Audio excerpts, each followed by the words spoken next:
موت کا اعلان کر دیا گیا۔ صاحب موت کا کچھ پتہ نہیں ہے، اتنی بے خبری میں زندگی نہ گزارو کہ ہمیں موت آ دبا لے اور ہم افسوس کرتے چلے جائیں، افسوس ہم اپنی موت کا کوئی انتظام نہ کر سکے۔ کتنے لوگ گھروں سے نکلتے ہیں اور ہزار وعدے کر کے گھر سے جاتے ہیں، لیکن گئے تو اپنے پیروں پہ ضرور ہیں، واپس چار کاندھوں پہ آئے ہیں۔ یہ موت نے کون سا نقشہ ہمیں نہ دکھایا، موت نے کون سے جہان کا سفر ہمیں نہ کرایا۔ صاحب میری بات بڑی غور سے سننا، اللہ تعالیٰ سے دعائیں مانگا کرو، مالک جب تک زندہ رہے اللہ اپنے حبیب کے طریقوں پر عمل کی توفیق دے، اور جب موت آئے تو اسی مصطفیٰ کے نام لیتے لیتے اورینی کا کلمہ پڑھتے پڑھتے موت آ جائے۔ بڑی تکلیف ہوتی ہے، کچھ جگہوں پر تو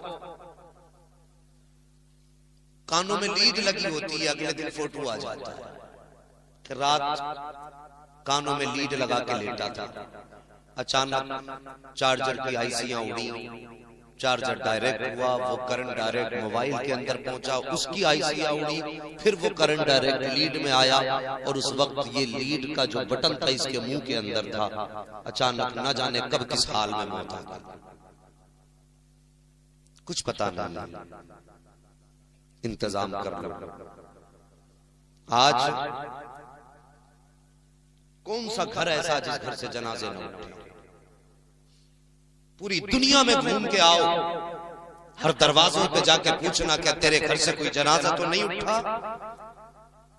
ہر کے گھر کے اندر سے آواز آئے گی، کوئی کہے گا میرے گھر سے 3 جنازے اٹھ چکے ہیں، کوئی کہے گا میرے گھر کے اندر سے 4 جنازے اٹھ چکے ہیں، اور کسی گھر سے جواب میں صرف رونے کی صدا آئے گی۔ جب آپ غور کریں گے پوچھیں گے مار رو کیوں رہی ہے، جواب دے، آواز آئے گی نادان تو ایک جنازے کی بات کرتا ہے، میری تو زندگی کا چراغ بھی اکلوتا تھا، وہی میرے بڑھاپے کا سہارا تھا، ابھی کچھ دن ہوئے ہیں کہ جوان بیٹے کا جنازہ اٹھا ہے۔ صاحب ہر گھر سے جنازے اٹھے ہیں، لیکن نصیحت کتنوں نے حاصل کی ہے؟ لوگ کہتے ہیں ہم فلاں کو قبرستان اتار کے آئے ہیں، نہیں تو کسی کو لے کے نہیں گیا، بلکہ مردہ تیرا ہاتھ پکڑ کے قبرستان تک تجھے لے کر کے گیا ہے، تم نے اس کو اس کا گھر نہیں دکھایا، بلکہ اس نے تم کو تمہارا گھر دکھایا ہے، اور یہ کہا تھا نادان آج جہاں مجھے لے کر کے آئے ہو، کل لوگ تمہیں اسی دروازے پر لے کر کے آئیں گے اور اسی جگہ پہ تمہیں اتار دیں گے۔ وہ منظر کتنا عجیب ہوتا ہے۔ شاکیب آج مونچھ کا جھگڑا ہے، کسی کا ناک کا جھگڑا ہے، کوئی اپنے کو معاف کرنے کو تیار نہیں ہے، کسی کو گناہوں کا محاسبہ کرنے کا موقع نہیں ملتا ہے، کسی کو وقت نہیں ملتا کہ مصطفیٰ کے ذکر کی محفل میں آ کر کے بیٹھ جایا کرے۔ میں پوچھنا چاہتا ہوں کائنات میں کوئی مصطفیٰ سے زیادہ مہربان ہو تو دکھا دو، کوئی آقا سے بڑا قریب ہو تو لا کر کے دکھا دو، کوئی مصطفیٰ جان رحمت سے زیادہ ہمارے کام آنے والا ہو تو لا کر کے دکھاؤ۔ اٹھاؤ مرنے والوں کی تاریخیں، آج عقل کر کے چلتے ہیں، نہا کر کے گھنٹوں آئینوں کے آگے کھڑے رہتے ہیں۔ میں تم سے پوچھنا چاہتا ہوں وہ وقت بھی تو یاد کر لیا کرو جس دن موت آ کر کے آپ کے گلے پہ ہاتھ رکھے گی اور ایک لمحہ آپ کو موقع نہیں دے گی، جب روح نکل جائے گی تو وہ بدن جو اکڑا کرتا تھا، جو کہتا تھا میرے مقابلے کا کوئی نہیں ہے، آج بے سود بستر پہ پڑا ہے، کو مکھیاں بھی دوسرے اڑا رہے ہیں، چادر بھی کوئی اور ڈال رہا ہے۔ جب غسل کی باری آتی ہے تو ساقب جب زندہ تھے تو اپنے ہاتھ سے کئی کئی گھنٹے تک پانی کے اندر رہ کر کے صابن سے بدن رگڑا کرتے تھے، لیکن آج موت نے اتنا لاچار کر دیا ہے کہ اپنے بدن پہ صابن لگانا تو بڑی بات ہے، اپنے ہاتھ سے پانی تک نہیں ڈال سکتے ہو، آج اپنا پردہ بھی خود نہیں کر سکتے ہو۔ میں تم سے پوچھنا چاہتا ہوں صاحب یہ عقل کس لیے ہے؟ یہ زندگی کے اندر گھمنڈ کب تک کا ہے؟ ایک دن موت ایسا دھکا دے گی کہ سارے گھمنڈ اور عقل نکل کر کے رہ جائیں گے۔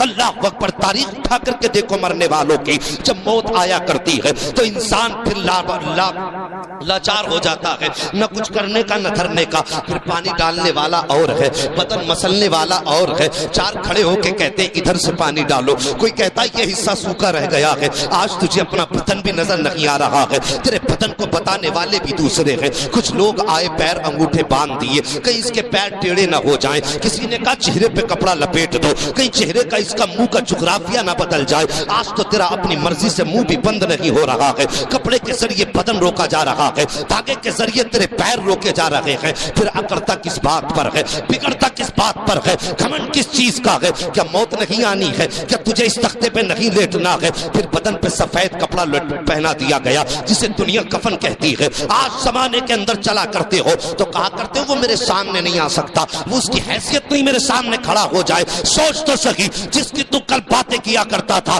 کہ اس کی حیثیت سامنے آنے کی نہیں ہے، آج وہی تیرے جنازے کو کاندھا دے رہا ہے، آج وہ تجھے اٹھا کر کے لے کر کے جا رہا ہے۔ آج تیرے وجود میں اتنی طاقت نہیں ہے کہ اپنے آخری گھر کی طرف خود سے جا سکے۔ اللہ اکبر، تو زمانے میں اکڑتا رہا، موت نے تجھے سینے سے کیا لگایا، چار کاندھوں پہ لے کر کے تجھے گئے ہیں اور مٹی کے ڈھیروں کے نیچے تجھے دفنایا گیا ہے۔ تو وہی اقربا، وہی بھائی، وہی دوست، وہی احباب جو کہتے تھے قدم قدم پہ ساتھ نبھائیں گے، تیرا ساتھ نہ چھوڑیں گے، آج کہتے ہیں یہ سوراخ رہ گیا ہے، اسے بھی بند کر دو، آخری تختہ بھی لگا دو۔ جو کہتے تھے تیرے بغیر زندگی نہیں گزرے گی، آج کہتے ہیں صحیح سے بند کر دینا، کوئی سوراخ باقی نہ رہ جائے۔ شاکر ذرا غور تو کرو، کل جو ساتھ جینے مرنے کی قسمیں کھاتے تھے، آج تیرے اوپر مٹی ڈال کر کے جا رہے ہیں، کوئی ایک لمحہ تیرے پاس ٹھہرنے کے لیے تیار نہیں ہے۔ جب تجھے قبر کے اندر ڈالا ہے، منو مٹی تیرے بدن پہ ڈال دی گئی ہے، کوئی سوراخ نہ چھوڑا گیا۔ صاحب قبر کا اندھیرا ہے، پھر اجالا کہاں سے لاؤ گے؟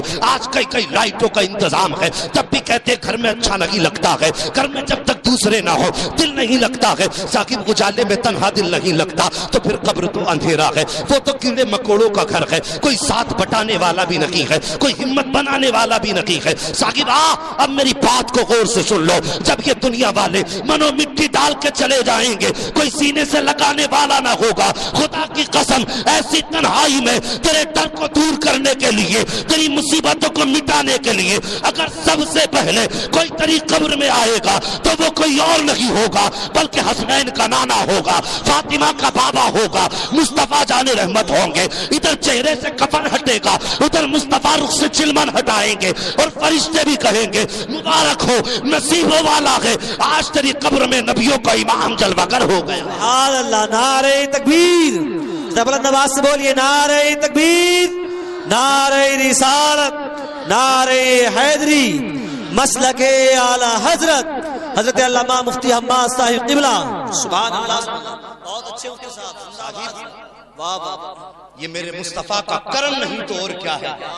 کسی نے کہا تھا آ گئے قبر میں بھی چھڑوانے، درد کتنا ہے امتی کے لیے۔ اللہ اکبر، وہ تو اپنے امتی کو قبر میں بھی تنہا نہ چھوڑتے، تو شاگرد ہم کتنے بے وفا ہیں کہ ہماری بستی میں مصطفیٰ کی باتیں ہوں اور ہم بستر پہ لیٹے رہیں۔ کیا تم سے مصطفیٰ کو پیار نہیں ہے یا تمہیں مصطفیٰ سے پیار نہیں ہے؟ مانا کہ یہ سال ثواب کی محفل حاجی نذیر حسین کی تھی، لیکن باتیں تو مدینے والے مصطفیٰ کی ہیں، باتیں تو ساری سرکار کی ہیں۔ اگر تجھے مصطفیٰ سے پیار تھا، آنکھیں بند کر کے اٹھ جایا کر اور کہہ دیا کر یار حویلی کسی کی بھی ہو، باتیں تو مدینے کی ہونے والی ہیں۔ یہ عشق کا تقاضا ہے۔ آج میرا ایمان کہتا ہے نبی کی حدیث کے مطابق، آقا کریم ارشاد فرماتے ہیں جب تم کسی مرنے والے کو قبر میں دفنا کے آتے ہو نا، تو اس کی مثال مصطفیٰ فرماتے ہیں کل غریق المتغوث، ایسے شخص کی طرح ہے جو سمندر میں ڈوب رہا ہو اور غوطے کھا رہا ہو، جسے تم نے قبر میں اتارا، اس کی مثال ایسے ہے جیسے سمندر میں ڈوبنے والا انسان غوطے کھاتا ہو۔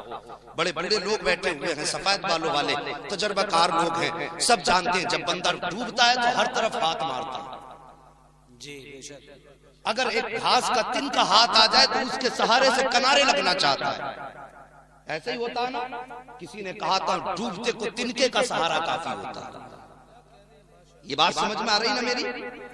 آقا فرماتے تو قبر میں دفن ہونے والے کی مثال ایسے ہی ہے جیسے کہ ڈوبنے والے کی مثال، وہ غوطے کھاتا ہے، ہاتھ مارتا ہے۔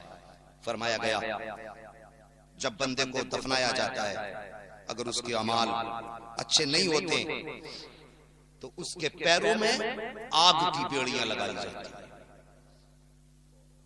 آگ کی بیڑیاں اس کے پیروں میں، پوری قبر کو آگ